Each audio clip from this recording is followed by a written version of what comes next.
আমি সবে স্নান করে এসেছি, আর তোজোর মা আমাকে ঠাকুরের প্রসাদ দিল। হ্যাঁ, কি তোমার অত কি এখানে, অত কি ফো ফো করতে করতে বসে পড়েছে।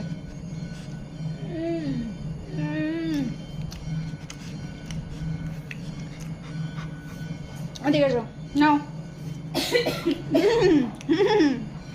দেখছেন মিষ্টি খাওয়ার পোকা কাকে বলে? এতটা তো দেবো না।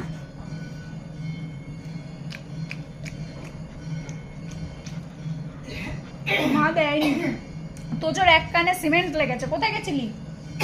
প্লাস্টার মেঝে করতে গেছিলি, সিমেন্ট লেগে গেছে। এ বদে তুই আগে মিষ্টিটা দে তো। শোনা মানিক, দেখি কথা শুরু হয়ে গেছে। কথা মিষ্টি খাচ্ছি মানে